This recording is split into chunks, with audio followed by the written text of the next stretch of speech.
Welcome in for another edition of the Morning Espresso on the SDH Network, presented by our friends at Oglethorpe University, Atlanta's premier undergraduate learning experience and soccer powerhouse. I'm Jason Longshore.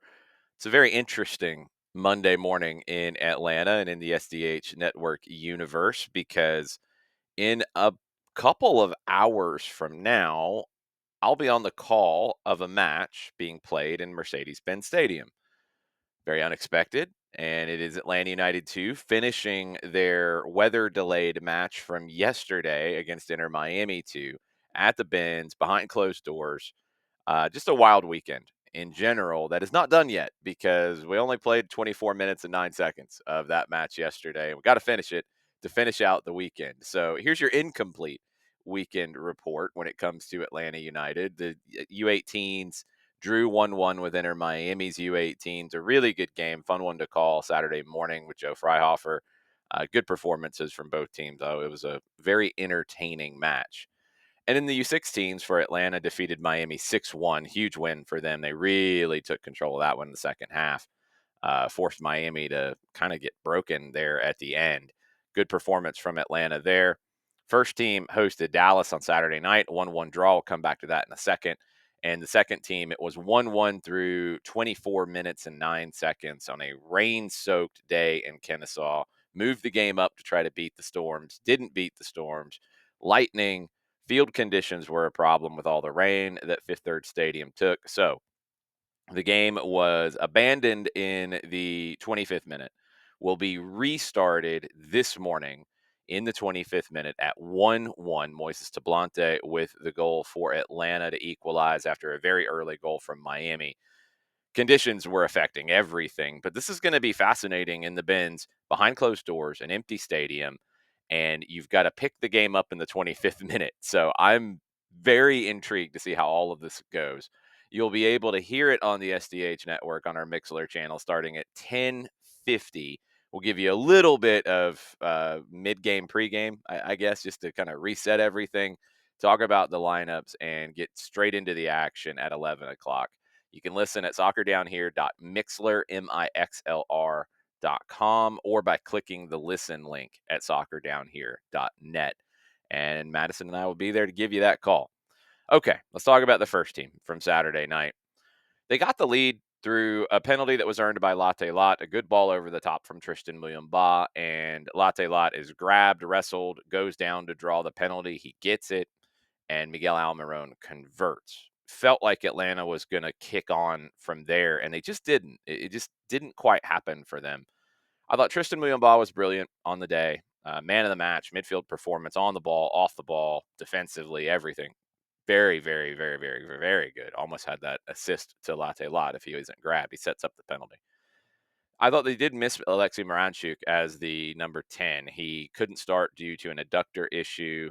Came on in the second half. I thought the team looked better when he came on in terms of chance creation.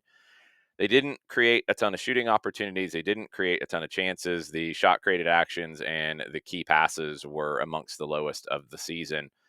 Defensively, they were pretty good. They conceded their lowest XG and they conceded the fewest key passes of the year, some of the fewest key passes of the year. But they still gave up a goal. It was good pressure from Dallas, led to a loss of possession. And then it's kind of awkward as Steven Gregerson makes a good tackle on Petar Musa, but the ball comes right back to Musa and he roofs it into the near side from very, very short distance. When Miranchuk came off the bench, he was limited in minutes. He came in as the 10, and I thought he nearly won the match with a cross to Jamal Thiare that was headed wide. I'm really intrigued to see what Ronnie Deila wants to do with this group going into Saturday's game against New England. You had some injury issues that affected the lineup. Luis Abram started in place of Derek Williams. Does he keep that spot? Tristan Muyumba, I think, obviously keeps his spot. Bartek Sliš played into the second half, had some issues with the knee that had been bothering him from the previous week. Jay Fortune came on late, and I thought he was very impressive in that late going where Atlanta was chasing a winner. I liked the way it looked late with Saba on the right, Almiron on the left, Miranchuk in the middle. You saw a little bit different look with that than we had been seeing with Almiron, obviously tucked way in. You just don't have the same setup in terms of the left back. It was Ronald Hernandez by that point after Matt Edwards started and played well. Hernandez was trying to stretch the field on the left, but he's more of a right back playing on the left as opposed to a true left back. Although Ronald does give it a really good go in terms of being on that left side and doing what you want a traditional left back to do in terms of stretching the field. And he has a good connection with Miguel Almiron as well.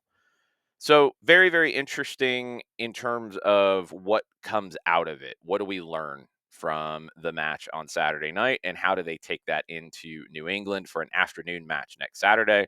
We'll have training ground dispatch on Tuesday and Thursday after training in Marietta, and we'll tell you what we're seeing and try to get you ready for that game next Saturday afternoon. Okay. Other updates from around MLS. Miami and Toronto. That was your Sunday night soccer match. A lot of people thought it was going to be a blowout. It wasn't. Finished 1-1. Much better game than anyone expected coming into it. Bernardeschi with a great goal to open the scoring. The footwork in tight space inside the 18 was incredible. Messi leveled it with a great volley. Bernardeschi had a chance to go ahead in the second half. Luis Suarez had a chance to go ahead in the second half. Fafa Pico could have won it with maybe the last touch of the game, but he put it into the ground. It goes over the bar. 1-1 finish. Best game Toronto's played all season. And this goes back to something that Luis Suarez said to the media in the middle of last week. The challenge for Miami is that every team that they play plays their best game against them because they are so keyed up to play against Messi and Suarez and Jordi Alba and Sergio Busquets and the powerhouse that is Miami. So it's tough for Miami. It is something that I think we saw in this one because Toronto has not looked great this season, but they look great in this one. Now, can Toronto do that on a regular basis? We're going to find out. And Miami has to pick themselves up and play LAFC in CONCACAF middle of this week. Be very intrigued to see where that one goes. I think Miami will get through, but we'll talk about it as we go this week. Charlotte, their win. It turned around when Walker Zimmerman was injured. Nashville was the better team when both were at full strength. Charlotte took advantage after Zimmerman was kicked in the face. Very scary injury. Bicycle kick from Kerwin Vargas. He did not see Zimmerman coming. Zimmerman comes flying through the header. He gets kicked as he heads the ball away. I mean, Vargas, according to Ashley Westwood from Charlotte, was shaking. He was so upset. He was admitted to the hospital, Zimmerman. He was listed in stable condition. He was released from the hospital Saturday night. So he should be okay. We'll see how long he might be out, but just hate to see that sort of thing in a total accident in it. And it did absolutely change the game. You know, it's not intentional from Charlotte, and don't take this as such, but it changed the match because Nashville probably worried about their teammate and missing their teammate in terms of what he brings you on the field. Charlotte turned it around and won 2-1. Diego Luna, dude's the truth. Great performance in RSL's win over the LA Galaxy. Luna, for me, is written in Sharpie on the U.S. men's national team lineup sheet right now. Big wins in the Western Conference for Vancouver over Colorado, San Diego over Seattle. Also for Sporting Kansas City, 2-0 clean sheet win over St. Louis. Dejan Joveljic with a second half brace. First win for Kerry Zavagnin as the interim head coach for SKC, and it broke a 13-game winless streak in all competitions going back to September of 2024. Portland, they're unbeaten in their last 4 games, a clean sheet draw in Austin, and the questions about Austin's offense still continue. No questions about Joseph Martinez right now. He looked about as healthy as I've seen him look in a long, long time. There was one run down the middle late in the game where he ends up getting a goal, and I haven't seen Joseph look like that in a long, long time. He gets the hat trick for San Jose in the MLS Legacy game as a rematch of the first match in 1996. Played out nothing like that one except for San Jose winning. That one was a 1-0 nail biter that struggled to get going in the first game in league history. This one, San Jose blows DC out of the water 6-1, and Joseph adds to his record hat trick tally in MLS play. Let's move over to the U.S. women's national team. We'll stay on the West Coast. This was in Los Angeles at SoFi Stadium. The U.S. defeated Brazil 2-0 on Saturday. Trinity Rodman scored just over 5 minutes into her international return, and the celebration was hilarious with all the talk about her back issues. Rodman getting back into the team, really big to see for Emma Hayes and the U.S. women. Brazil gave them a game, really pushed them as the game went on, but the U.S. was able to keep the clean sheet and hold on. They'll play again this week, tomorrow night. The U.S. U17 women, they qualified for the upcoming World Cup, a 7-0 win over El Salvador in the final group stage game in Trinidad and Tobago. They will go to Morocco in October and November for the U17 World Championship. 7th appearance, 5th in a row at the event. JT Batson, U.S. Soccer CEO, who we had a chance to speak to middle of last week. Hopefully you've seen that article at soccerdownhere.net and seen the great pictures from Sophia Cupertino on our Instagram. JT said that the Federation would strongly support expansion of the Women's World Cup to 48 teams in 2031 in that tournament that's going to be held here in the U.S. 48 teams is something that we've been passionate supporters for. We think it would be incredible for growing the women's game, Batson told reporters on Friday. Gianni Infantino, the head of FIFA, he has proposed the idea of expanding this. Batson says all signs are positive for the expansion, and now Cindy Parlow-Cone, the U.S. Soccer president, she is on the FIFA Council. She would voice that support as well. Be on the lookout for something official here, but it looks like the Women's World Cup in the United States in 2031 will have 48 teams in it. Let's move over to Europe. Fulham, their huge 3-2 win over Liverpool lifted the Toffees to, or sorry, let me edit that. Let's move over to Europe. Fulham's big 3-2 win over Liverpool. It lifted them to 8th place and within 3 points of the top 5, likely enough for a place in next season's Champions League with 7 games to go. Second Premier League loss for Liverpool this season. Not really going to affect the title race. Anthony Robinson of the U.S. men's national team captained Fulham in this one. Southampton, earliest relegated team in Premier League history, 7 games to play. They beat the record that was jointly held by Ipswich and Derby County. Should Southampton not get any more points, they would have the lowest points tally in Premier League history. They're currently on 10, one behind Derby in that 2007-2008 season. To make it worse for Southampton, they've scored 23 goals, fewest in the league. They've conceded 74, most in the league. They sacked Ivan Juric after 107 days in charge this morning. He won 1 league game in his time at the club. Barcelona in La Liga, they have a 4-point lead now with 8 games to play after Real Madrid lost to Valencia. The loss for Real Madrid brings out the reports in the Spanish media that Carlo Ancelotti's job is in jeopardy. He is under contract through next season, but now the conversation is that he's got to win a trophy to keep his job. There's talk about Xabi Alonso. This is pretty much like rinse and repeat from earlier stories.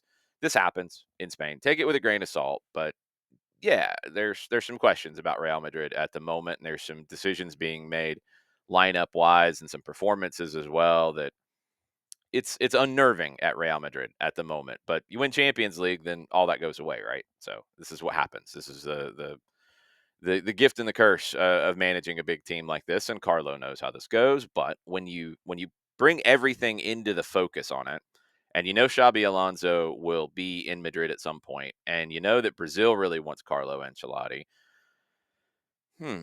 things maybe have a sense of unease when it comes to all of it. When you start to see these reports, even though they're the rinse and repeat reports, you still kind of wonder, well, maybe it all works out and Xabi comes in and Carlo goes out and Carlo goes to Brazil through the next World Cup, and we'll see. We'll see.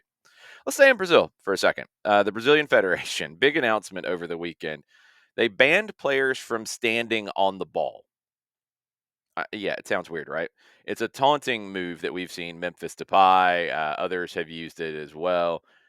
When it happens now in a match, the player will be yellow carded and a goal kick will result for the other team. Neymar and Memphis Depay are among the stars who have criticized the Brazilian Federation for the rule. Gabigol joined them in this criticism as well over the weekend. According to the Federation's letter, the act of standing on the ball, quote, in addition to the player risking an injury, generates widespread disruptions in games is considered a provocation to a rival and disrespects the game. No, it doesn't. It's the reaction to it that you're upset about. It's not the actual act. And don't tell me that you're worried about the player risking an injury by standing on the ball. Stop that. It doesn't generate widespread disruptions in games outside of the opponent being provoked and acting like a fool. It doesn't disrespect the game either. If you don't like players doing this to you when you're playing them, don't let them. Don't give them the time on the ball to do it. Memphis Depay did it in the state championship match before the Brasileiro got started, and it created all kinds of controversy. It's part of the game. This is a silly reaction, in my opinion. I think it's a silly move, just personally. Like, yeah, I get it. Like, people are going to be mad if you do that. You stand on the ball in front of them; they're going to get upset. But you can get upset and actually use that going the other way. You don't have to get upset and go try to swing a right foot at somebody and start a huge brawl. That's just stupid. Um, you can get your lick back in other ways, right? You can get your receipt a different way. Do it that way. Don't do this nonsense. But banning the move is stupid as well. So have fun, Brazil. We'll see where all this goes, but I have a feeling we haven't heard the end of it just yet. We'll bounce down to Argentina to wrap up this edition of the Espresso. River Plate, third consecutive league draw, 1-1 at Sarmiento. They are fourth in Group B with 21 points in the Argentine Primera Apertura. They're 4 points behind the league leaders in Group B, Rosario Central, and our old friend Franco Ibarra at Central. So, River Plate struggling a little bit. Boca trying to take advantage and not playing in the Copa Libertadores. We'll see if they can get going on the other group in Group A and where everything goes in the new Argentine League format with the Apertura and the Clausura. We'll also see how it goes today for Atlanta United too. Again, don't forget the mid-game pregame coverage starts at 10:50 this morning on our Mixler channel. Myself and Madison Crews will be at the Benz behind closed doors to give you the call of the conclusion of Atlanta United 2 hosting Inter Miami 2. It was a very entertaining 24 minutes and 9 seconds in Kennesaw. Conditions are going to be very, very different at the Benz. We'll see how entertaining it is. I think it will be because of the way Miami plays and the way that Atlanta United 2 plays. I think it'll be a lot of fun. Hopefully you can join us on our Mixler channel. The rest of the match will kick off at 11 o'clock, and you'll be able to listen to it at soccerdownhere.mixler.com or by clicking the listen link at soccerdownhere.net. And then tomorrow, more Morning Espresso for you to get everything ready for a big, busy week in the game around the world. Thank you so much for listening, and thank you so much to our friends at Oglethorpe University for their sponsorship of the Morning Espresso.